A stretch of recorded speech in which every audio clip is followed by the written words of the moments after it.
everybody? This is Beefy Boys episode 9. One second, let me turn off this fan, my bad. Yeah, this is Beefy Boys episode 9. We're going to be breaking down UFC Vegas 5. And let me get my Beefy Boy on here in just a second. But yeah, it was a fun card, a weird card. A lot of fights got canceled. But let's get Harrison on here to talk about it.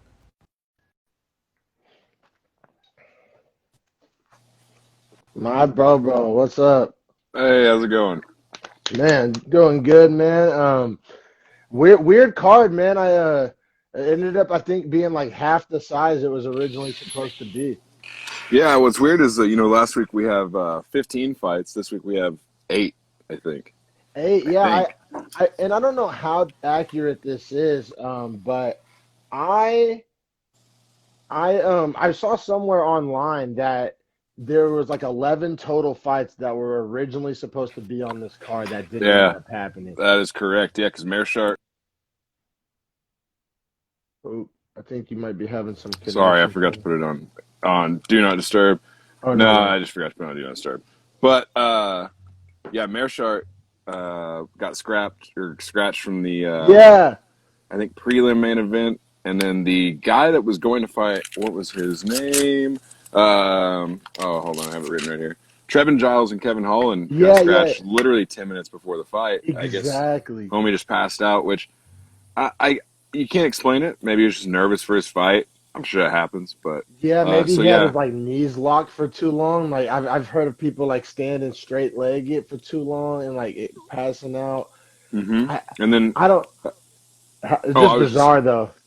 I was just going to say as well that Ed Herman was Gerald Mearshardt's scheduled opponent, and then Kevin Yeah, Holland was tweeting out that he was trying to fight Ed Herman, which I was like, hey, that'd be tight, but nah, you can't just do that. You can't just like make fights happen within 10 minutes. You gotta have commissions, inspections, all kinds of things. So yeah, exactly. And it's like, I definitely I feel for all the fighters that wanted to fight or was counting on this money. I mean, imagine thinking you were gonna get a five-figure payday.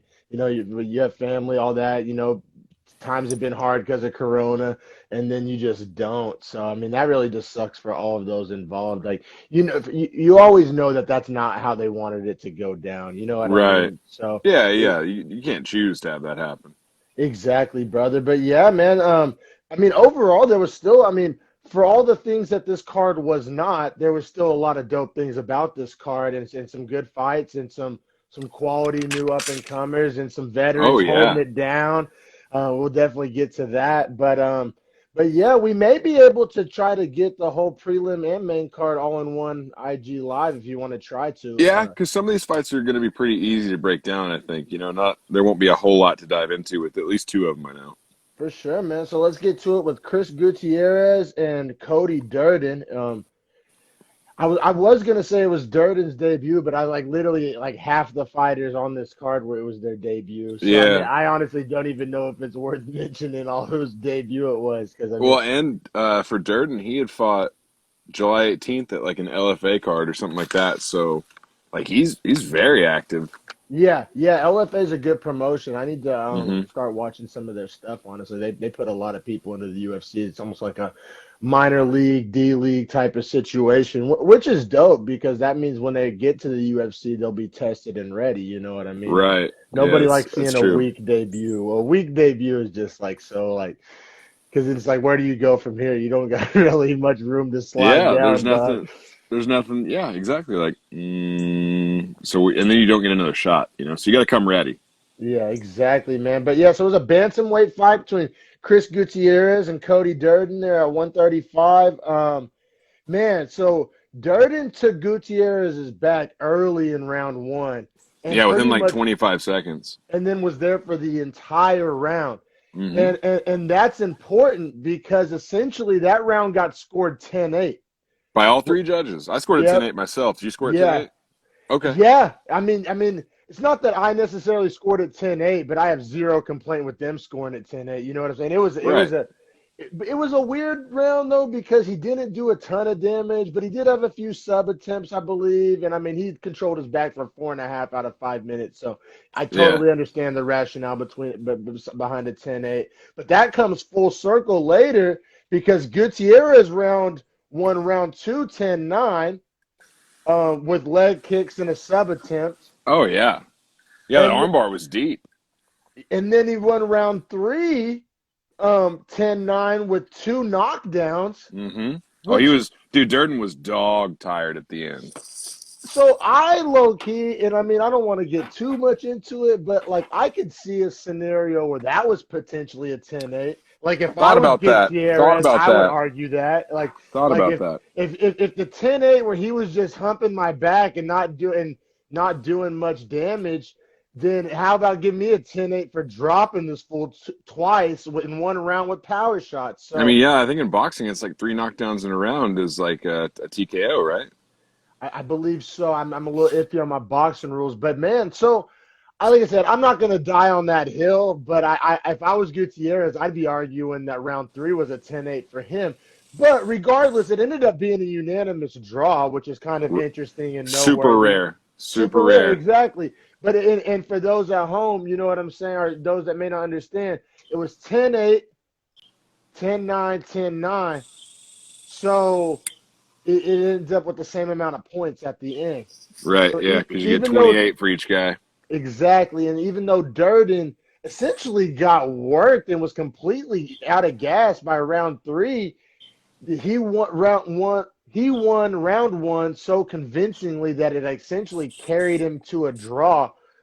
Like I said, which I'm not the biggest fan of because especially because I thought Chris Gutierrez had a lot more gas in the tank when it was all said and Hmm. done. For sure. So I mean, what can you do? I mean, it was a prelim opener, like I said. I mean, unanimous draw. Neither guy gets a loss.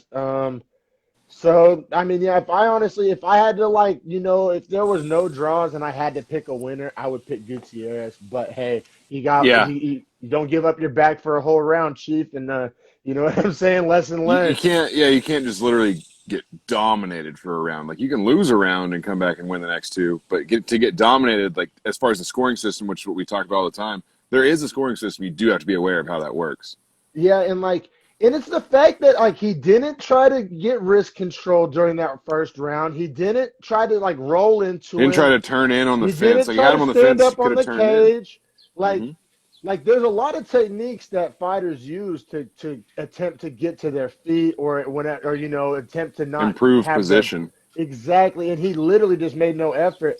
But I mean, maybe he knew that his cardio was better, and he was just kind of I think in my mind he was forfeiting round one. Like I think and thinking he was going to win the long game, which he essentially did. I just don't think he took into the account the 10-8 factor. Um, I really think that's what happened, game plan and strategy wise, because he made no attempt to get up. I don't think he factored in that could have been a 10-8 and bit him in the ass. Yeah, no, Um, he definitely didn't. But I mean, moving forward, he yeah, will not think about it that way, which is a good lesson to have learned. lesson learned, exactly. Lesson learned for both guys. Cody Durden got to get fucking hit the treadmill, man, get that cardio up. Especially at bantamweight, you can't be a bantamweight with bad Mm-mm. cardio. That's a No, yeah, recipe for 135 disaster. is like they expect you to go 25 minutes. Yeah, that's a Same thing with the next weight class up though, like 45, 55. I expect 25-minute fights out of all those guys. Yeah, So exactly. And then speaking of featherweight, that's what we got next. Jamal Emmers and Vince Cachero, big super on dope Emmers, fight. big on Emmers. I Yeah, love and Cachero's chin, but I'm just saying Emmers' Cachero's. skill Oh is, yeah, oof, yeah. Cachero has a chin, and he needs a wheelbarrow to carry around those balls in. But dude. besides that, not much else to write home about for Cachero. But yeah, Mm-mm. Emmers could be an ascending talent, man. I'm gonna be looking out for him just because we talk about all the time like fighters versus super athletes that are fighting, and Oh he's yeah, definitely a super athlete. I mean, he could play any other sport he wanted. I mean, it looks like to me. He looks to me like he's super athletic, super coordinated, super rangy. But yeah, it's crazy. I think he was 6'3" and made 145 if I'm I not know it. mistaken. Yeah, He had a yeah. 6-inch reach advantage over Cachero. Um, round one, Emmers was landing a lot of knees in the clinch, and that would kind of be a theme throughout the fight. Um, I don't know how Cachero didn't go down from the body shots, man. Because usually people are tough and they have a crazy chin. We always call it chin for the reason that they can take him on the face. But yeah. those body shots were insane that he was taking. Yeah, no, he was taking them at all three levels. I mean, I honestly, mean, because yeah, and leg kicks, yeah. and it's weird because there's some guys like Diaz who will be bleeding and like beat the fuck up, but it's just they're tough and they don't care. But Right. Cachero literally had like a Terminator face. He wasn't bleeding. Like Wasn't like even swelling. it was weird. It was so weird. He And looked he was like getting photo shoot cracked. ready after getting destroyed for 3 rounds by a better man. Really weird. I mean, yeah, you can't coach that. That's just like a weird trait. Like I Yeah, guess that's I like mean, just a genetic thing. You know what I mean? Like his body can handle that kind of stuff. and so like I also thought it was interesting to note because Emmer is obviously super tall, super rangy, obviously good on the outside, right? But what I thought was really kind of cool and unique about him that sets him apart from other tall, lanky fighters was that he was equally as dangerous inside because of his Muay Thai clinch and his knees that can get Yeah. so high. It was really in his ability to throw knees to the body without kicking everybody in the dick, which was another theme throughout the night. But Dude, the groin shots last night. I have a note written that says 1,000 groin strikes at the end I, of the main card. I was just like, are you fucking kidding me? they were keeping track, and I think it was up to like 11 or 12 throughout the Dude, night. and there were some they missed, honestly. Yeah, yeah. So, but I mean, super impressive by Emmers. I mean, I had Emmers all 3 rounds. I don't think you had Oh, Cachero winning any of those. Yeah, no but I way. mean, Cachero kept coming forward all 3 rounds like a fucking badass. Man, and like yeah, like I said, and then I thought it was kind of cool. I don't know if he was just switching strategy or getting tired, or if he was just trying to showcase that he's well rounded. But in round three, Emmer started getting those takedowns. Yeah. Um, so He I mean, actually has a really slick, like, duck under takedown where he drops that knee and then redirects the force. It was like, and it's then pretty his nice. ability to get like side control and stuff because of his lankiness was like he would instantly just go. He was just maneuvering all the way around Conchero like at will. So He's I mean, he's he very was promising, man. yeah, yeah. I mean, I don't know a lot of 145ers that want that smoke. I mean, he has work to put in, but I mean, I'm happy for him. He seems like like an entertaining guy moving forward. So I mean, I'm looking out for Emmers for sure. Yeah. Um, next fight was another. It was kind of it was a good one. Johnny Kept it 40. Munoz. This fight was the fight where it was like the most groin strikes, and honestly, I don't know who won the third round. In my mind, maybe I need to go rewatch it again, No, I think so. but I don't know.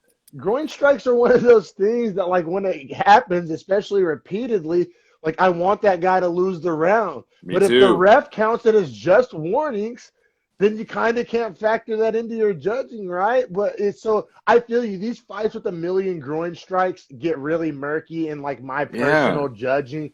And it fucks up the whole flow of the fight. But yeah, I mean they were fighting at featherweight at 145. I thought Munoz had really nice kicks. Um, Manis, dude, did Manis take two dick shots in round one or give two dick literally, no, shots? no, no. Literally, Manis from the first 40 seconds took two kicks straight to the groin, and so like my notes go, double groin strike to start from Munoz, but he does go on to win the round after like a pretty good jiu-jitsu ground and pound. But it's also like you just kicked him in the nuts twice, like. Yeah, it's so hard for me to want to give you that round, like Right. It's hard for accident me or as a not. dude that's like had that happen, be like, yeah, I expect you guys to perform on equal playing fields now. Like, I know Manus is like that sucks. Like he's not. It doesn't just go away.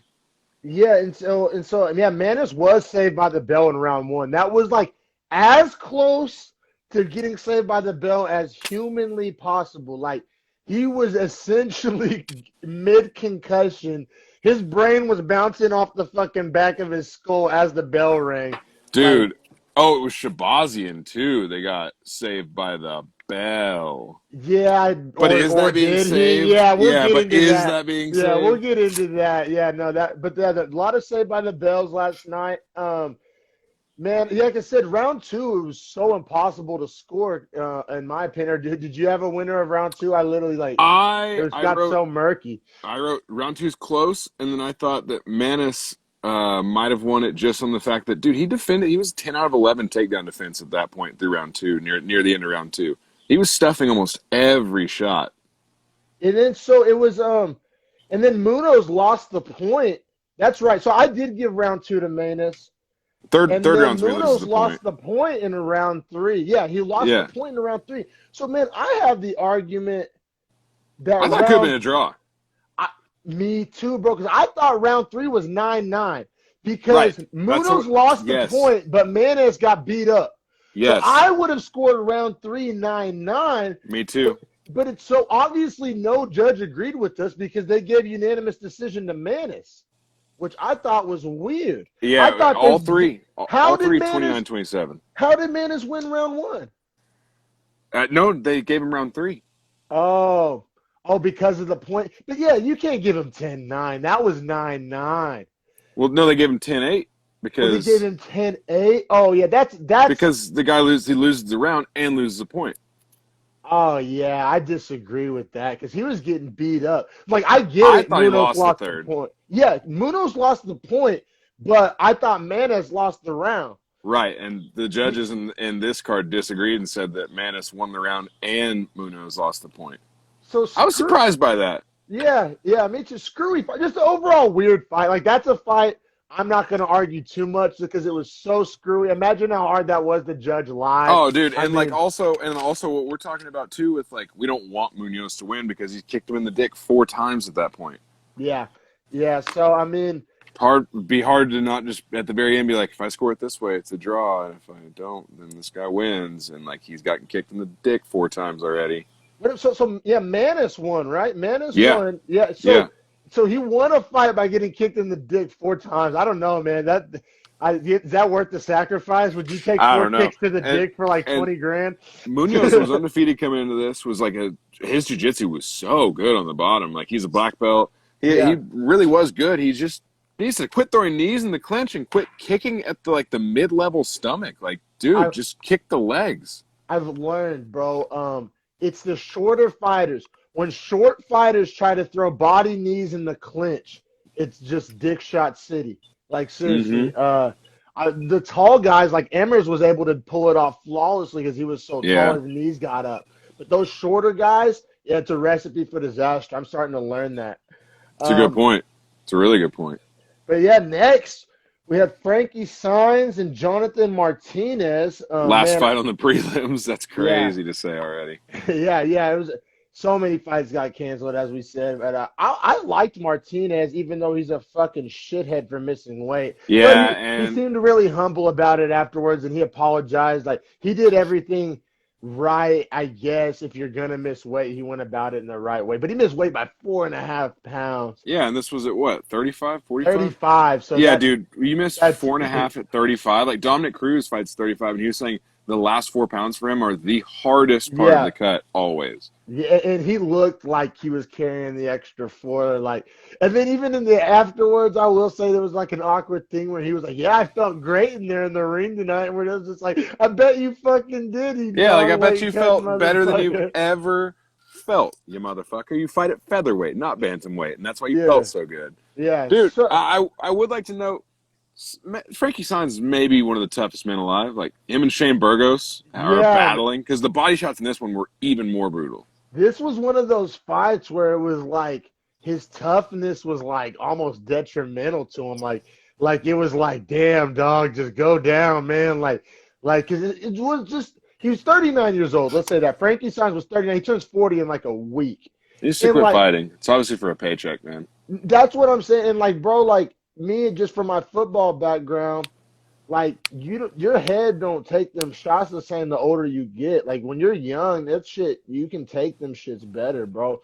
Like 40 years old just getting beat the fuck up like that.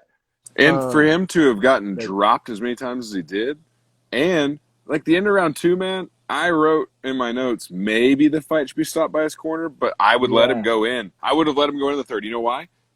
Every time the ref told him to like defend, I need to see action. He would react and defend. So it's hard to tell me, or it's hard for me as a ref or as a corner to say that he's not intelligently trying to defend himself. Like no, maybe he's getting his exactly. ass whooped, but like he's still No, trying to defend. he did exactly. And just if that's what he wanted, then I'm glad they let the fight go on. Like if that's, but man, it's so hard to say, man, because that's like half adrenaline, half pride talking. There's not like cognitive reasoning coming into play when those fighters are making those decisions. It's like It's like it's just primal. Anybody that's played a sport has done it. I've done it. I tried to keep playing after I hyperextended my elbow, and like just because I didn't like you don't want to come out, man. And so like it's I don't know, man. I've been on both. I've played with concussions in football when I shouldn't have. Like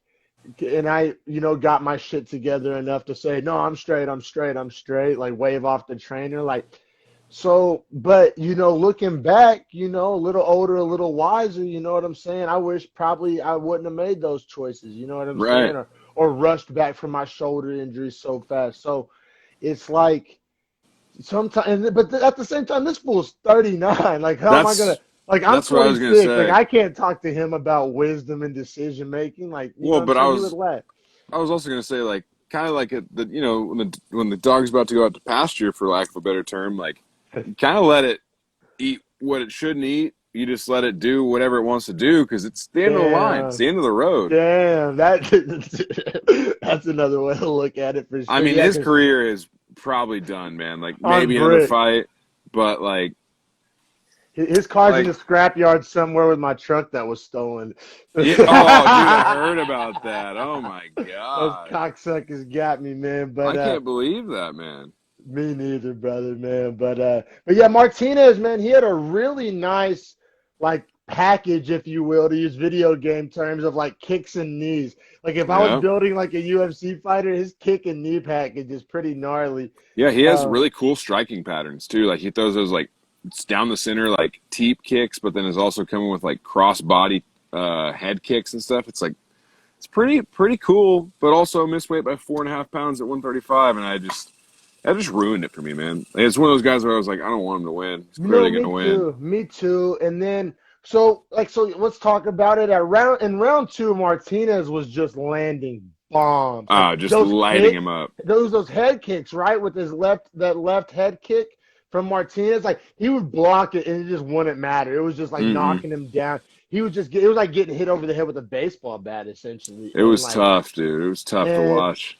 so like we both said, I was kind of like pulling for the stoppage at the end of like in between round two and round three. But Signs wanted to keep going, and I mean, God bless him for it. But fucking, he came out and it was pretty low. It was pretty early in round three that he got TKO'd, right?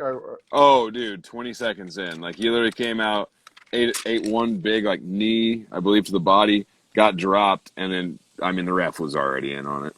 Oh, it was a flying knee to the chin. That's what it was. That's what it was. Oh, He it dropped him was the knee to the chin. Yeah. Oh my because God. He's backing up, leading him in, and then just boom, jumps up with the knee of the chin. That's one of those ones where, like, hindsight 2020, they definitely should have stopped it at the end of the second. Because, like, For bro, sure. that man did not need that knee to the like if he would have got rear naked choked or maybe like a little 1-2 combo that puts him down, okay, a knee after all that To did like like the deep chin too. and he was already concussed when he took that. Like Oh hell yeah. that's no bueno. But yeah, brother. So yeah, Martinez by TKO. Like it's one of those things. I loved his performance, but the fact that he missed weight just like spoiled it all. I was explaining that to Nina too, because like Nina was like, "You're like, oh, that dude was pretty badass." And I'm like, "Yeah, no, he was. He fought great, but I kind of can't be happy for him because like of this is like because he missed Yeah, weight." it's Yeah, almost like if you took like an amphetamine and then played football. Like it didn't make you stronger, but maybe it made you react faster, and like just those little kind of edges in any professional sport well, lead I'll to a say lot. 4.5 pounds at 135 is probably more beneficial than any steroid you can take. 4.5 natural, just just healthy pounds and Yeah, hydration. water pounds. Yeah, Exactly, dude. Like that's quite literally gas tank. It just like 3 extra pounds of fat and water. Like quite yeah, literally just what your yeah, body burns. yeah, Like yeah. Literally gas tank, like literally. like as close to a 1-to-1 comparison as possible. But yeah, so just kind of spoiled it for me. I mean, his skill set is nice. I think he can be a Yeah, that's problem, but he needs to move up or make weight, and then I can right. root for him. But until then, kind of soured the taste in my mouth for me. But yeah, onto this main card, which yeah, we were about 5 minutes away from starting the main card between Kevin Holland and Trevin Giles.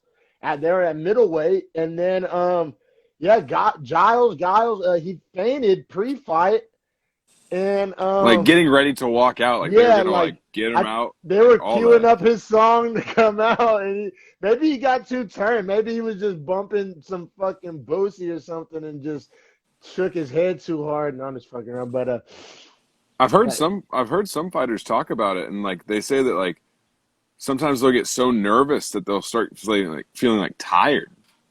Like Felder said that certain people, and they say that like it makes them yawn. It's their body like trying to calm itself down, and so wow. like yeah, and so I like used to have a problem getting too hyped. Like I would essentially like shoot my load during like warm ups, and then like fucking, and then by the time you sing the national anthem and do all the fucking coin toss, it's like I'm already having like an adrenaline dump, and I'm like, oh, the game's about to start now. you're I've like, been all right, here comes the game Yeah, finally. like I've been juiced for 3 hours now, like since fucking morning team breakfast, and like now I'm like tired. No, that used to happen to me in college, like for real.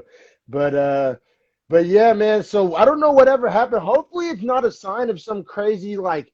So I mean, sometimes, bro. I mean, I'm like obviously not wishing this worst case scenario, but like sometimes this is like a sign of like blood cancers and shit, or like bad shit. Like maybe I don't know. They sent him to the hospital for testing, so hopefully they do like a blood test and Like like a brain scan, all that stuff. yeah, yeah. Hopefully it's not like hopefully it was just a fluke thing. Maybe he ate too much sugar or something. I don't know, but hope he's all right. But yeah, so the first and then scheduled next was going to be the Herman versus Mears chart fight, but that got canceled. So the next fight ended up being Bobby Green versus Lando Venata. Which was a sick fight, It and I was a did very text you good fight. before and say probably gonna be fight of the night.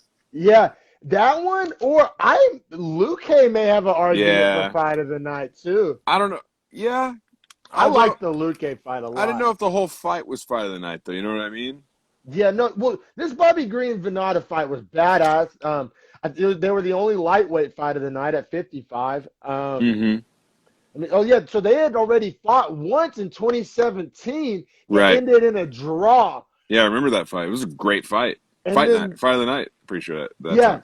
and then this fight was epic too. These guys are about as closely matched as you could possibly match two fighters. Like seriously, like they fought a total of 6 rounds now, I guess. And I mean, it just they're fucking very close. They're very close. So I do I think Bobby Green's a little bit better, but yeah, I mean, on a bad day for him, or if he got caught wrong, because he does get caught by some of Venata's he shots. does. Venata He throws weird does. shots too. He does. He does. And Green ended up winning the decision, right? Mm-hmm. Yeah, 30-27. And one judge scored at 30-26. And I thought it was closer than that. I Yeah, did. what But what what fucking round did he give an 8 to Venata in? That's crazy. oh, you mean the 8 to Green?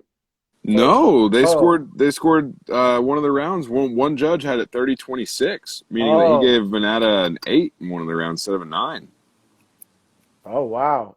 Yeah, I was like, because the other two judges 30-27 just said all 3 rounds to Yeah, Bobby to Green, which I Green. was like, yeah, I agree with that.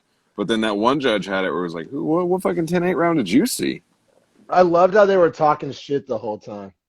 That was Who, fun. I like Felder that and was Cruz? no, Oh, you no. mean the fighters, Bobby Yeah, Green yeah, and Green and Venata? Yeah, Venata, they Bobby were Green talking talks a mad shit. lot. Yeah, it Bobby was Green fun to talks a watch. lot of shit. I was like blown away with Bobby Green immediately talking shit, like out of the gate talking shit. Yeah, no, that was a lot of fun. That definitely added to like they were talking shit almost like in a movie, like in between punches and shit. So that was fun. They both landed real big shots in round one. Green has that awkward hands down style, which allows you to Yeah, like not see where the punches are coming from, which in theory you think it would like leave his head open, but he does a good job of head movement and dodging shots.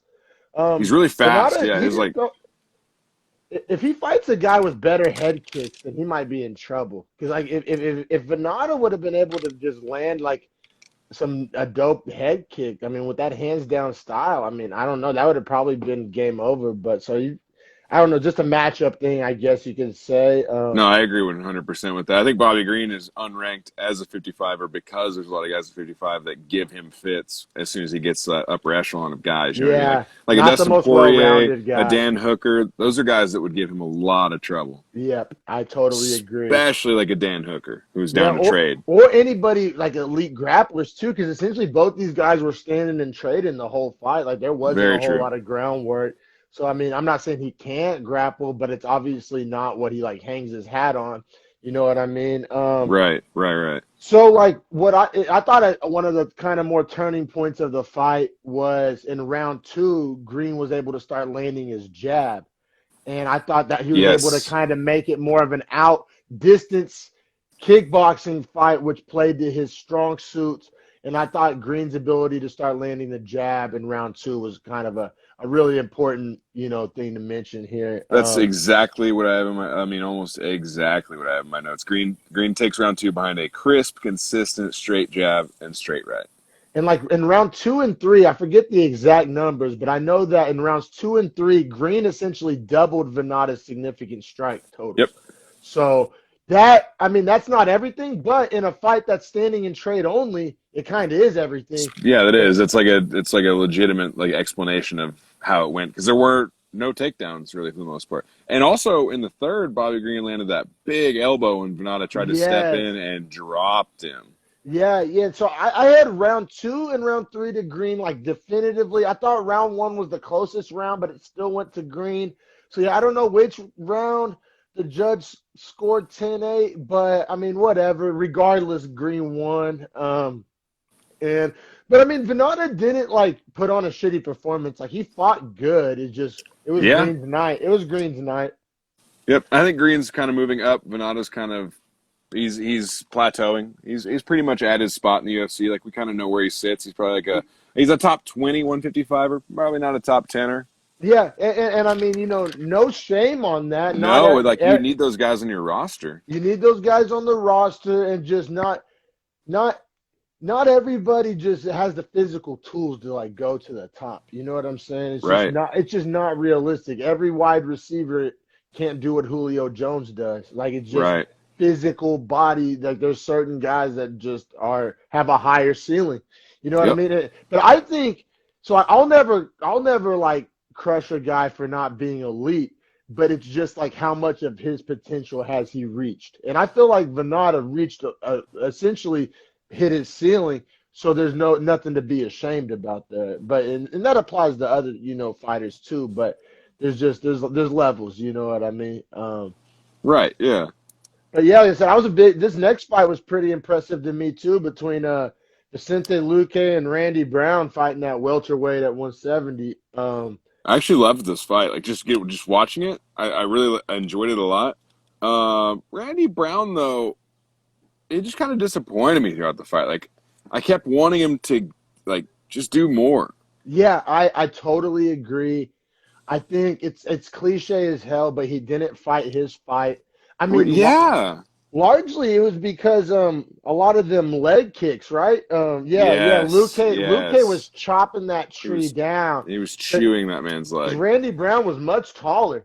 Yeah, he Um, took no distance control. That's why I was just so yeah. disappointed because I was like, dude, you have the range, like you just are not controlling it. Well, and we bring it up on the podcast all the time. Every tall fighter is told, just keep the distance, make it a kickboxing fight. But it's so much easier said than done, and like that's why I give fighters that are able to pull off that simple strategy so much credit because, like I said, here's a classic example. If we just looking at the two guys, you think that Brown would be able to stay on the outside and out cardio and out kickbox all day, but that's just Luque took one of the simplest maneuvers in mixed martial arts in the leg kick and just pretty much destroyed Brown's entire game plan with it. Yeah, and baited him to come in close to try and Yeah, avoid the leg kick because he refused to switch stances, which yeah. also surprised me because if you're a tall, lanky striker, you should probably know how to fight from both stances.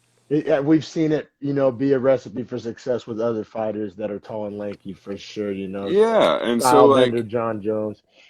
I just like I was like real disappointed, right? Going through it, and then once they actually got in close and Luque was just he was just down to trading close with him, it went all bad for Randy Brown. All Yeah, bad. yeah, yeah, definitely. So I yeah, Brown was well, Brown. It started off bad early because Brown was dropped in round one, Yeah, and true. so I definitely give round one to Luque for essentially that exact reason. Um, Oh yeah, I scored around one to Luque for sure. Brown did take a low blow in round two because I mean you couldn't have a fight last night without somebody getting kicked in the dick, so there was Yeah. that. And then yeah, Luque's leg kick really started to take over in round two. Um, I thought that Brown did have that really nice takedown at the end of round two, but it wasn't enough to like overcome it. I mean, No. it's worth noting, but I mean, maybe he should have tried that strategy more because I don't know, just whatever he was doing just wasn't working, and he wasn't doing enough. It's like what he was doing wasn't that effective, and he was refusing to try a lot of things, and he didn't have that much output in general. So yeah, Which just also annoyed me because his quote before the fight was he was like, I think Vicente Luque is going to be an easy matchup for me because stylistically I'm a nightmare for him. Bro, what are you talking about? Like it was all a nightmare for your style. Your it style got was. ran through Randy Brown. Well, like Luque was like the style destroyer, like and like man, then do you want to talk about how it ended with the knee? How Oh, dude. Randy Brown trying to bail himself out by going hands to the mat. And exactly. I wanted to talk about that. it's like bro, you can't ask the ref to try and read an illegal strike.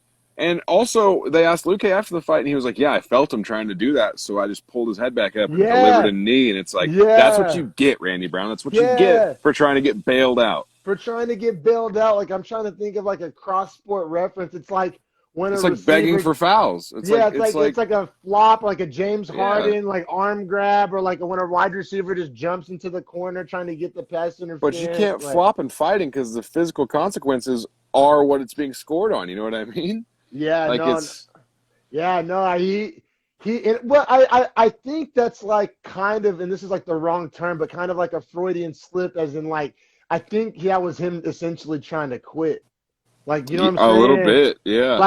Like the fact that he was searching for like technicalities and loopholes kind of lets you know that like he knew he wasn't about to win, and like you know what I'm saying? Like, and Yeah. that, I think that's kind of like a tell, like a poker tell.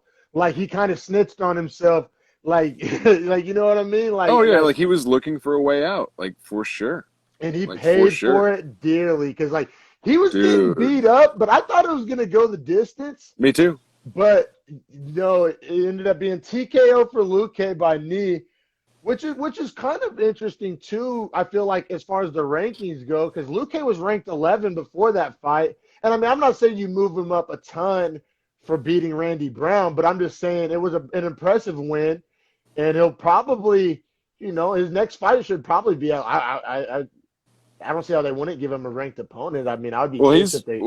He's ranked number 11 himself, and he said he wants to fight in his post fight interview. He said he wants to fight Nate Diaz, who's ranked Oh, number that's 9. right. That's right. That's right. And I honestly, I want to say, because I'm a Diaz fan, but I do agree with what he said about how Diaz only wants these super fights, but the rankings indicate that they would be a good fight. And I actually agree with that. Like, now, I'll say I agree with it while still understanding why Nate Diaz does it. Like, obviously, the Of business course. reasons and how he lives his lifestyle, and he's the bad boy, and it's his way or the highway. And I mean, he has a lot of leverage because he has so many fans, and he is a pay-per-view draw.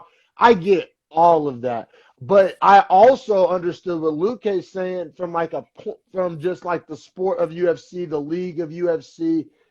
I understood Luque's point, and I honestly think it would be a good point, like a good fight, like. And I think Diaz needs to give his goddamn like face a rest. Like I'm not saying that Luque is an easy fight, but compared to these goddamn animals he's been fighting, Yeah, he's been like fighting nothing but stellar fighters. taking a ton of damage in every single fight. So it's like I'm not saying Luque is an easy dub, but from Diaz's ego's perspective, Like, couldn't you just be like, let me just get another win column real quick, build my hype back up? Because I mean, A little bit of money because he's going to get a quarter mil to show and another quarter to win. I'm sure because that's just what he's worth to the UFC. yeah, and I mean, if they did put him on a like a Fight Island pay-per-view or just any Oh, it would pay-per-view, I mean, it's sell. gonna sell like a motherfucker. So I mean, Hmm. it's a win-win. I mean, I don't know. I understand him wanting super fights, and I understand him wanting not wanting to fight average guys and fight,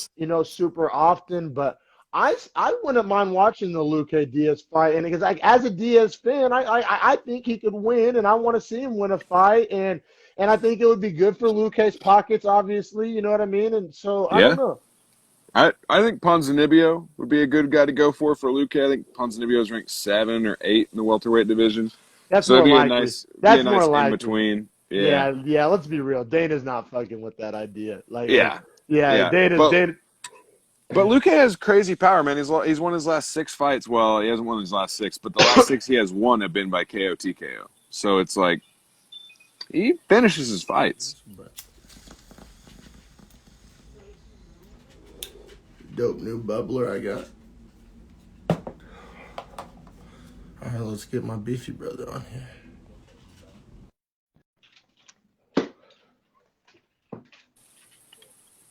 That is a pretty sweet new bubbler. Bro, we found this. There's this brand new like smoke shop that opened up in the neighborhood, and they got the best prices ever. I'll shout them out. I forget the name, but anybody in San Jose, it's on First Street over there, right off like First and like Keys, a little bit down from there. But man, the prices are so crazy, bro. Like I got that bubbler for $30, bro. Like they Damn. I had my last bubbler, which is essentially the same size, same quality, pretty much really similar. It was like 60. It was like literally double that. Yeah, I was gonna And say that's like a fat bubbler for $30.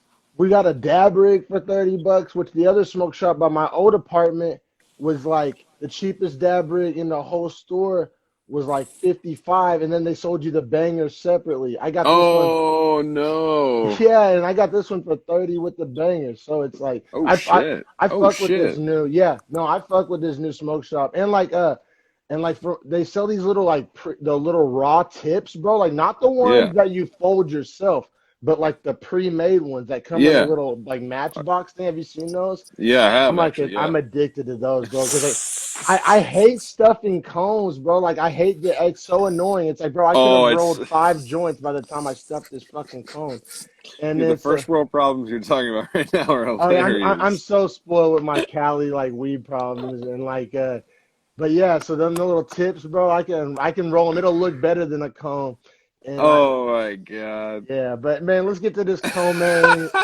Get to this cone, this man. I'll stop flexing the rolling skills. this cone main. Cone, man, that might be the mixtape. Oh, dude, it was Joanne Calderwood and Jennifer Maya. Full disclosure, I actually like Joanne Calderwood a lot. Yeah, yeah. I thought So she fucked up by taking this fight. I agree with that 100,000%. Like she had nothing to gain and everything to lose, and then Yep, that's what happened. Exactly what happened. that's Spoiler alert, exactly but what happened. That's fucking. exactly what happened. I mean, I like the on paper matchup. I like my rankings and my matchups. So it's like Calderwood 3, Maya 6. Makes sense to me in my brain. I like seeing that. I don't like these like random ass matchups. I like if we're Well, gonna have rankings, let's use them. Like, the one and shout out Jay Finley. I'll shout him out because he did bring this up and discuss it with us. yeah, 125 good weight friend of the class show. for women it's a tough weight class, man. Like there's not a lot of depth at 125. Yeah, it's like it's either like most ladies are tiny and are gonna be the straw weights, or thick and are gonna be the bantams. I need Yeah, that Queen of Violence to show up in 125. That's what I need. she can make it. She can make it. Man, Lipsky. Lipsky, that's the girl, man. That's the queen. Um, but man, yeah. So yeah, they're fighting at flyweight 125. Like I said, it was a real good matchup on paper. So let me actually get into why I was just talking about why I thought Calderwood had everything to lose and nothing to gain. So she was ranked 3, and essentially most people thought if she just would have waited, would have got a shot at the title, which is held by Shevchenko, correct?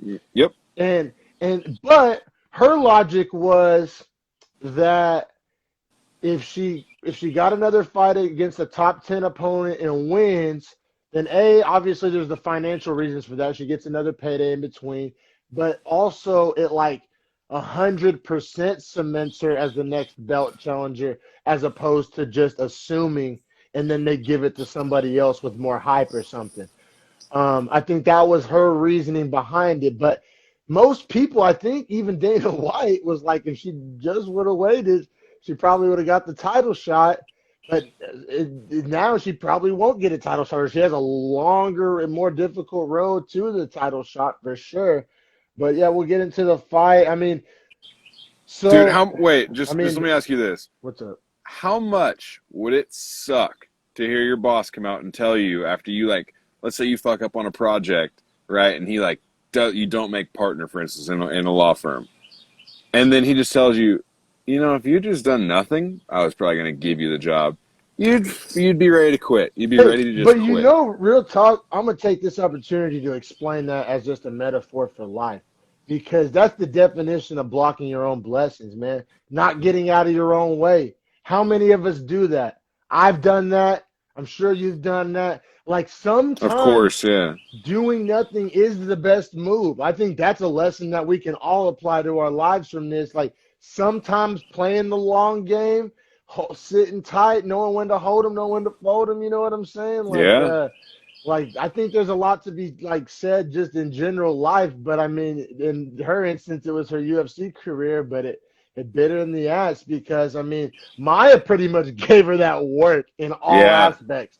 They all, Honestly, as all fights do, they started on their feet, and Maya was giving her the hands on their feet. Maya's right was lighting her up. Her right straight was just down the pipe. Just I would say all night, but this fight didn't last all night. It was just coming. it was pretty quick. It was pretty quick, and then they take it to the ground. Forget did Calderwood try to shoot, or how did they end up on the ground? Do you remember? I believe Maya got a trip. Oh, okay, okay. And then yeah, and then Maya took it to the ground and got a fucking dope ass armbar. And so I mean, like I said, when I say dominance, I mean Maya dominated her on the feet, took it to the ground, and then submitted her on the ground, all in the first round, right? That was first Yeah, round subs against the number 3 against the 125. number three. So fucking somebody might say that Maya got herself a title shot, which I doubt. I doubt they'll jump from six to title shot. But I mean, maybe. I mean, with Corona, maybe something happens. That maybe somebody gets hurt in training. You never like she positioned herself to be in that conversation. Is all I'm saying. Definitely, I definitely. mean, Now, how do I think she does against Valentina? Not great. Not well, great. not great, but goddamn, I mean, so I just want to like I mean, like it was such a dominant performance by Maya that it almost looked like she was fighting a scrub, but she was fighting the True. number three flyweight in the world.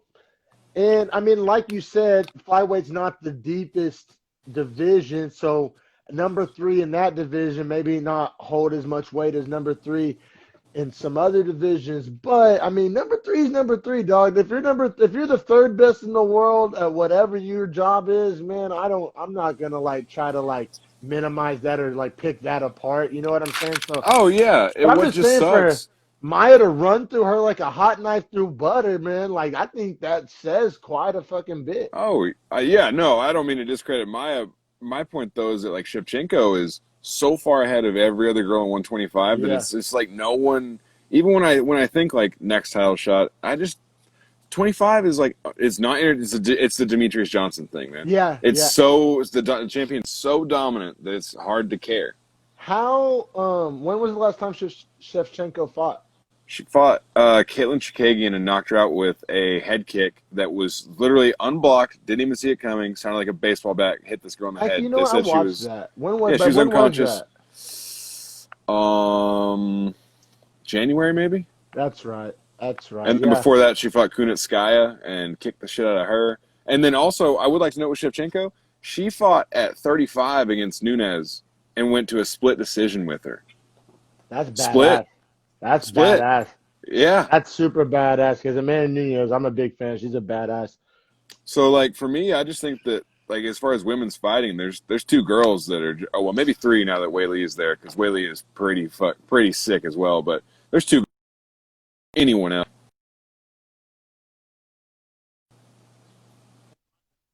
know what happened, something with the Wi-Fi, but I'm back. But no, I feel you.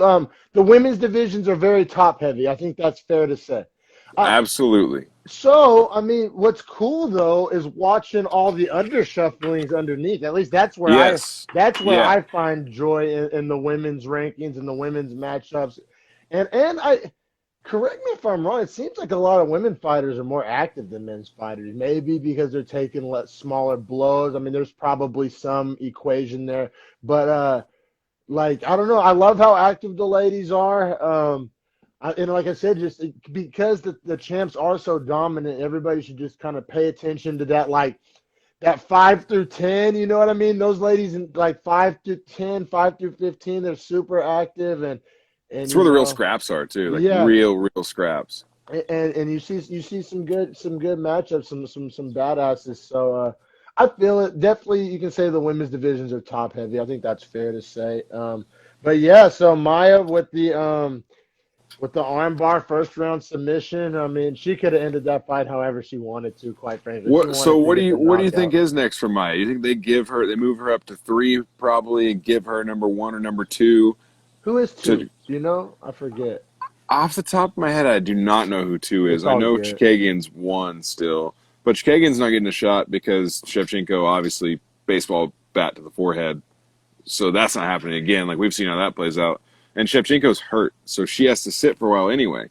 So it makes sense because Maya took no damage in this fight that she Yeah. fights someone in the top three to try and get to a title shot. Yeah, I think that makes sense on Dana's end because like Right. I said, I don't think you can justify giving her the title shot. But I don't even think it necessarily has to be top three, like another top five win. Well, I guess Yeah. after this, she's probably going to move up. You're right. Yeah, So like she yeah, should be four or five after this for good sure, if point. not Good three. point. Good So point. she'll need to fight A someone within top her three. own No, range. you're right. You're right. So yeah, another top. As long as yeah, is really if it's in the top five, I think it's all Yeah, fair. And me too. regardless, if she wins her next fight, she's getting a title shot. I think she's positioned Right. herself there. So I think that's what's really important. I think the rest of that'll work itself out. You know what I mean? Especially with how many fights they're putting on. You know what I mean? And maybe sooner than we think. So yeah, we'll try to. I've been. It's cool now. I've been. Since we started this podcast, I've been.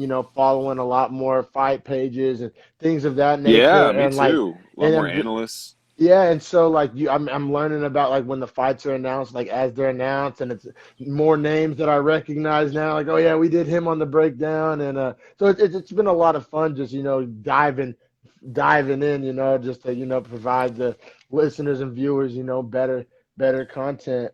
I forgot that next week is Derek Lewis, Alexei Oleinik until they were previewing it last night. I was like, holy shit, I forgot about this. How fun is Derek Lewis, man? Just Dude, like, he's the dude, it's best. must see TV, man. It's He's must see the TV. best. It's the best. So fun, man. It's so fun.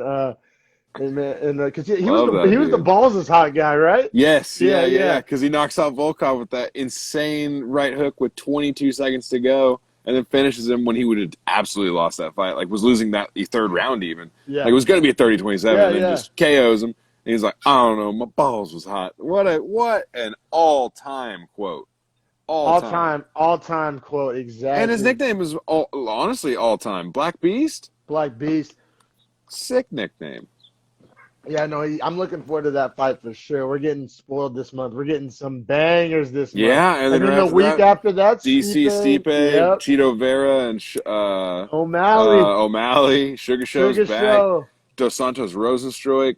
There's some Yeah, I mean, I'm geeked fights for on that that one. card. Yeah, Oh that's yeah, a banging ass card. Definitely, man. But let's dive into this main event right yeah. here. We gotta give respect to Brunson and Shabazian. Yeah, man, Maybe because just Brunson. bro. So I mean, we've all noticed this, and when we're watching a fighter, it happens in other sports too, basketball, football, but the announcers can definitely have a lean, right? Like they're Oh yes. and they were leaning hard for Shabazian, like The they whole were MMA community rides this dude's nutsack so hard it's they were unbelievable, and trying I to prop hate him his up. gym. I hate his gym. And then Brunson called it out like in his little hype video. They trying to use me as a gatekeeper. Like, he called it out Yeah, for exactly what it was. That's calling a it's spade a spade. it's exactly what it That's was too. exactly what it was. And then he was like, "No, I'm still on the ups," which I respect, man. I respect for sure because like some guys do accept their role as gatekeepers. They're like, "I'm gonna keep cashing checks and I'm gonna fight some Yeah, young guys and." And, that'll be my career. And, Like Oven St. Preux does that for 205. there's a lot of them. There's a lot of them out there. Unfortunately, And so I respect just the call out. Um, and Brunson came out to Nipsey. I fucked with that. yeah, I was RIP gonna to see if you Nip. noticed that. Yeah, definitely. But yeah, they were fighting at middleweight. Brunson was ranked 8. Shabazian was ranked 9. But like, if you wouldn't listen to the announcers, you would think Shabazian was ranked 3. Like they were acting like it was like just gonna mop the floor. I think even the Did Vegas odds I were. was gonna say, did you see the odds? Because the odds were disrespectful as Yeah, fuck. And if you I knew don't this remember fight, you the would have made exact some money. number. Yeah, It was minus 360 stepping into the cage and plus 290 for Brunson. and so That it's is how disrespectful. often can you get that high of a number betting on the higher ranked fighter? You know what I'm saying? Yeah, that's crazy, Like if you man. just would have played it chalk, you made money. Yeah, Like like Emmers, what were his odds? Because Emmers was minus 450. Not that far from this. You know what I'm saying? yeah, Or like, I can't. Vegas had this one messed up. that just And proves honestly, all the fucking MMA nut riders were in Vegas placing bets. yeah, and the hype train on this guy has been way too big, man. He fights out of wild card MMA, which is like an extension of wild card boxing. But Ronda Rousey's his agent. Yeah, they were Uh, talking that up all fucking night. her old coach is his coach now, and it's like, well, that motherfucker's the guy that made Ronda Rousey no better, I like was like, held her in the same spot for 4 years. I'm gonna take a little low blow here and say, oh, so they have that in common. When they get punched in the mouth, they turtle up. That's what they do. Dude, I like dude, whenever they're talking because they were making the Ronda comparison all fucking night, and then that happened. I was like, oh, now I see it. Now I see that. Yeah, he does train with Ronda. Get dude, it popped in the was. mouth and don't want no smoke. But yeah, let's dive into I the guess fight. round by round, yeah. We should give Shabazian a little respect because his first round was good. He's strong in the first round and he puts everything into every punch. But But that's his problem. But round one also had that big takedown for Brunson. Yeah. That big Round takedown. one was very close. Very close. I put it was a total toss up round, honestly. But I leaned to Shabazian just because I thought he was He a landed little some more stiff shots. aggressive. He Yeah, landed some yeah. stiff shots. Yeah, he did. I'll give him his credit. I'll give him his credit. Yeah, I wrote down I was impressed with his footwork and his power. Like at His first, power, yeah. now in the first round, it's like there was this real factor of he got popped in the mouth and didn't know what to do because like Seriously. in the first round, and I'll even say maybe the start of the second round, when he still had a little pep in his step, his footwork was nice. He was getting angles. He was cutting them off. I was noticing that. But then he went into panic mode, and all that went out the window. Like, Yep. in my opinion, that's what I saw with my eyes. But yeah, the power was impressive, but like you said, maybe to a detriment because like Right. throwing power shots, zaps, the oxygen out of your blood and shit like that. And so maybe needs to learn to pepper up a little more, just score some points. I don't Just kind of know. pace himself, yeah, like Yeah. point fight. Like you don't have to knock him out in the first round. And also, it's Derek Brunson, dude. Like he's a legit fighter. Just because you watch Adesanya embarrass the guy does not mean that you should approach him anyway the same. It's Yeah, Israel and Adesanya. Like Adesanya shouted him out afterwards, like saying "good job," like I've seen you put in work and shit. So that's real, that's martial arts like, at its finest, just like that level of man to man respect that dude, you and don't get in society elsewhere. Brunson's striking looked way better than it has. Yeah, the announcers kept like commenting on the fact that in the fact he's like fought at this frantic, crazy pace, and now he's like calm and like pacing himself and not rushing. And I think that's a big step fighters take. You know what I mean? Like Absolutely. that's that mental jump from A to B that Yeah. not all fighters are able to kind of do and pull off. But actually, now that I look at my notes, I did give round one to Shabazian. But I just wanted to note the Brunson takedown. But yeah, I did give round one to Shabazian. I gave round two to Brunson with that ground and pound. He had some Oh, really nice ground and pound. you gave round two to him, or if there had been 2 more seconds, the fight would have been called off. Yeah, no, exactly. Like, Yeah. yeah, Saved by the Bell. Like that's what we were talking about earlier. There was a lot of fights that I Saved by the Bell. This is what we were alluding to because, yeah, if round two was a 5 minute and 7-second round, it, Dude, literally it, two. I think it I would swear have to been God, two. over. I swear to God, 2 real seconds on the clock. Yeah. They would have called it because It, the last shot that landed from Brunson on the ground and pound dropped Sebastian's arms. Like they were out on the canvas to his sides. Like he was and about to eat undefensed punches. and then so this is so funny because Herb Dean was the ref of this fight. And and Fucking and there was all the controversy last week over the late stoppage. We even came at him here on Beefy Boys. And it his got defense was not good, by the way. For anyone that wanted to look no, he that up, it was doubled not a down. great defense. He Yeah, it was doubled not a down. great. Uh, but he was like, "Yo, well, the doctor didn't say it." It's like, yeah, but you're the ref, dog. Like It's the like, doc. yeah, like you're the guy that stops. Like the doctors, you're supposed to be the guy that stops to call him in to stop it. Exactly. Yeah. Exactly. Well, you want the doctor to hop over the cage? Like, what Yeah, the like the fuck? logic circle was all Yeah. broken. But anyway, so some feel that maybe he was overcompensating a little bit in this fight because he, like I said, he was about a nut hair away from calling it at the end of the second. He I would was have been cool with it. he called over the doctor, his corner. He was like essentially trying everything to get them to call it so he wouldn't have to. Like that's what the vibe I got. Like he was really pressing the corner, pressing the doctor, check him again. We're all good. Are you sure? Are you sure? But the thing is, man, body language don't lie, dog.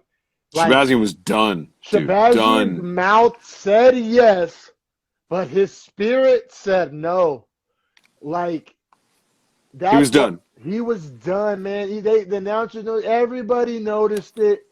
Like he was done. Like he didn't want Fucking the smoke. Like he was, Brunson noticed it too and put it over quickly in the yeah, he went for third. the kill. He smelled blood, which that's like a. Some fighters have that and some fighters don't. Like some Yeah, fighters feel bad about having to finish a guy off, and then some fighters are fucking, a hungry dog going to eat. And he looked like he had a little fun, but then they were still respectful afterwards. But yeah, TKO early in round three, and it was like a super. That's what I'm saying. I wanted to talk to you about the Herb Dean. You think he was overcompensating because like that stoppage in round three was really just an extension of the round two break. absolutely. Yeah, he didn't even eat Like, a shot on the ground, I'm pretty sure. Brunson might have hit him once like when he after just he pretty dropped him. much like turtled up, and then Herb was like, he don't want the smoke. Like, I yeah, think that's the collective ideal in the room is that like we all know he's done. The doctor said he's physically able to perform, and Shabazian himself is saying, "I'll step out there." So it's like, all right, man, but know that as soon as I see you go down in competition, it's over because I know you're done, and you know you're done, but you just won't say it.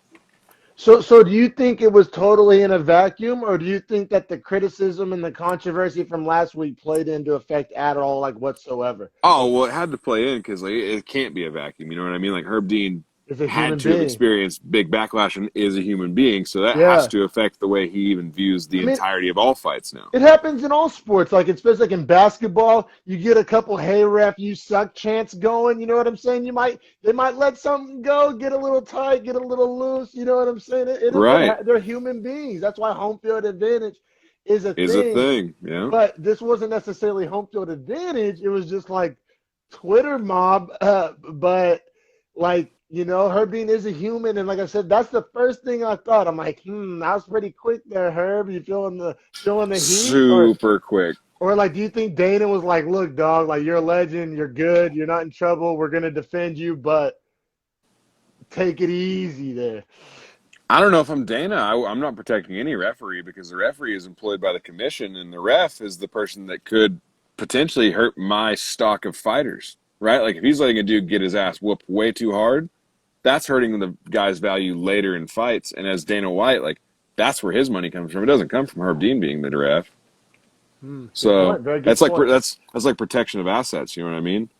So, and then now I have another kind of controversial question I want to ask you. Is it too much? Is this going too far to say that Shabazian quit?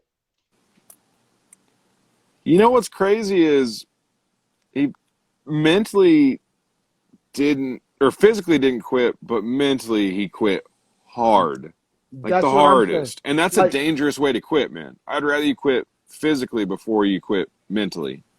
like, it's like. It's like when Coach Nation used to say, "You'll pass out before you die." Like your body can keep going when your mind won't.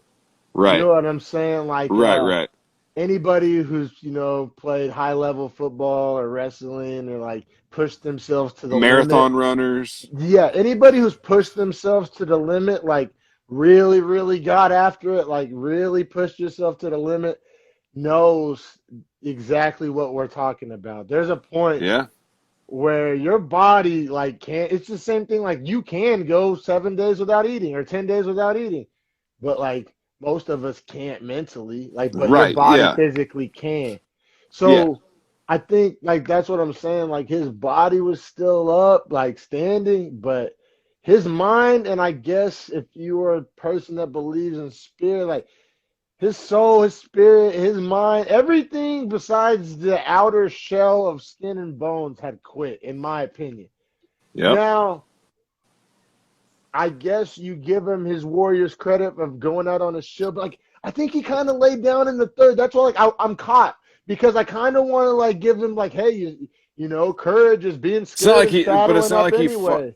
Yeah, but it's not Like, like he fought to the death. It's like he like had the sword pointed at him and like scrambled away, and then had it pointed back at him again, and he was like, "All right, yeah, like that's what I'm saying. I feel like he kind of like I'm not even saying like laid down, like physically just kind of like laid down in the third round. Like he just kind of took himself down. Like I don't know. Like I mean, either way, I'm glad he didn't take unnecessary punishment. I'm not advocating that they should have fucking let him just smack pulverize him. I wanted to question Herb being the human factor of the controversy factored into the early stoppage, and I wanted to factor in, if you think considered Shabazi in that quitting. Like it looked to me oh like no, he, yeah." When I think about it in hindsight too, like when I think about whoever he fights next, won't matter. What I'll think is, oh, if you get this dude in trouble, he'll quit. that's what I'm thinking too. So Like I'm thinking mental midget. right, yeah, Like like I know mentally he doesn't have it like anyone else. Like and physically, man, he's there. and let's like before because let's just make the obvious clarification. We're talking about the most elite of elite standards compared to Yeah, your average fucking Home Depot average Joe worker. Of course he's mentally tough. Like so, or let's not because I know people sometimes be like, oh well, you don't get to be a UFC fighter without being mentally tough. Like of course he's mentally tough, but when we're talking about the best of the best in the world, like you get held to a higher standard. Like you know what I'm saying? yeah. Like Like is he as mentally tough as Robert Whitaker, Yoel Romero, Adesanya? These are the guys that are the top of his weight that are just only 4 or 5 fighters away from him in rankings. So if he's not with them, then it doesn't matter. You know what I mean? Like he's like Yoel Romero is a savage in there. So's when Adesanya. it's like a comparison would be like most average dudes just walking down the street couldn't run a sub 5 second 40-yard dash.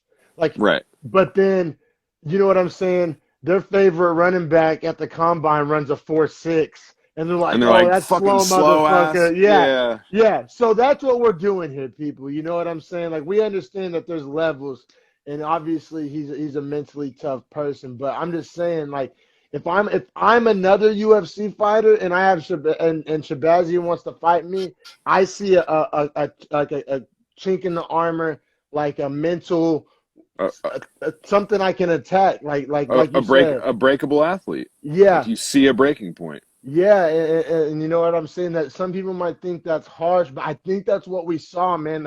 Like his spirit broke. Like he did not want to be in there. Like he can say all the right things and tweet all the right things, and I'll be back better than ever. But I saw a man kind of like Gustafson last week. Like Yeah. like Yes. like the body language was similar. Like David was like, "Damn, I don't know if I'm like making the right life choices to like you can say your mouth can say the words of like that you do, but I don't know that energy, that vibe, that body language, that holding your chin high, like you can't really fake that, man. You can't fake Right. the funk, as my boy Rodney likes to say. Is it like you can't fake the It's funk? very true, dude. That's like Like Khabib and Conor have never been fake ever in any of their fights. yeah, man. So like there's a difference between like losing and getting beat and like Right. and then maybe even taking it a step farther and quitting. So I Yeah, mean, and bowing out. Like there's a difference between losing and bowing out. Like he no, bowed out. he's young. You know what I'm 22. saying? He's young. I hope he has a very bright future. I'm not trying to shit on this man. I hope he has an exciting future in the sport. I think his future's super bright, but I think it's super important that he lost this fight and that he was the favorite But by but such heavy odds because it's all certain learning. fighters, bro, certain fighters, man, certain fighters, if you get cracked mentally, like I've seen fighters not come back from that. Is all I'm saying. Well, I will say the gym he trains at is not known for making mentally strong fighters. Ronda Rousey. That's what I'm saying. That's what like the first time she got beat up, it was over with too. Like that's what I see that I was like joking earlier, but seriously, it's like, oh, that's what y'all be on. That's not like I don't privilege know. I don't gym. know how they train out. Yeah, like I don't know how they train out there, but it's like they don't get their ass whooped in practice, and then when it happens in the actual fight, they just They're shut down so and quit. shocked. Yeah, like I mean, I get it. There is a balance between like you don't want like not you don't want to get knocked out in sparring and but you got to get a little rough just like in football, you know what I'm saying? Like we want to take people to the ground, but you got to get some nice thuds in. We called it thud, you know what Thud I'm saying? mode, yeah, you go in thud mode. Like you need to Yeah, you hit got him to hard, wrap him condition your up. body. You got to condition your shoulders, your neck, you know what I mean? To taking contact. Like that's a real thing. Just like, Absolutely, like it is. like how like kickboxers and shit will like kick trees to toughen up their shins and shit like that. Because it just when your body takes contact, it hardens. It just Yeah, it there's like real physical tax you're paying. like I don't know the exact medical science behind it, but anybody who's played a contact sport will vouch, and like nobody's gonna argue that. And like the harder, if there's a balance, you can overdo it to where you're Yeah, too beat up for game day. But I think that whatever they're doing over there at that gym, they're not doing enough of that hard shit. I agree. I think Like God, I can never remember their Jason something is their Jason Perillo, is that their coach? Whoever their coach is, he's like a boxing coach originally, and like that dude just sucks, man. Like the fact that he tried to turn Ronda Rousey from a judoka, like submission girl to a boxer was her downfall.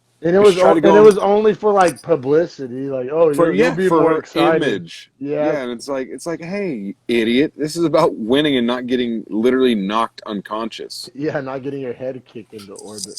Like poor girl Ronda Rousey, man. That's neither here nor there. Like Shabazian, bright future. He's gonna do good things. He's gonna be a really solid 185. Like he's only 22, but it's This is super the important. situation It's where like his ranking may have actually came back to bite him. Like maybe he should have, if they wouldn't have ranked him so high, he could have kept getting more low level wins. Because yeah, now you know what I'm saying. If he fights an unranked guy, it's gonna look like he's essentially still scared or trying to get an easy win, or that Dana's trying to prop his record back up. Like that looks fugazi too. yeah. And then honestly, like I mean, I don't know how much of these top guys he's gonna beat. Well, I'm trying to look back to my notes and see what 85 he might fight next. Like Gastelum lost so fast to Hermanson, and Gastelum was number 7. So I could see them both losing in these fashions to where he fights Gastelum as at least a big Okay, name, and it's okay. like a because Shabazian shouldn't drop far for the way he No, lost. Maybe like no. 11. Gastelum should drop farther for the way he lost, so maybe like I like 10 or that. 12. I I think like that's that. an okay fight. I like that. I like that for sure, man. I'm But I just mean, looking through all of our past, like, the past fights at 185ers, and, like, there's not a whole lot of action at the back that's end of the it. weight class. Yeah, no, definitely not. I'll say this fight was fun, like just because it was so like the underdog, the unexpected happened. Like I don't think the fight itself is what made this fight fun, but like the unexpected outcome is what made it fun. I think it's Absolutely. Absolutely. And, like, you kind of got to cheer for Brunson as the underdog to lose that first round close, and then just come out in the second round and be like, you know what? I'm not a gatekeeper. Like, I'm here to fight these guys. yeah, yeah, no doubt, man. And like I said, I just the announcers, like you said, just pre-fight, you would think that he had no shot, and then he was ranked higher, and like I said, and then like I don't know, I just he was essentially it was like a put some respect on my name moment, and I Yeah, think which good for Derek Brunson. You know what? Like, he earned that.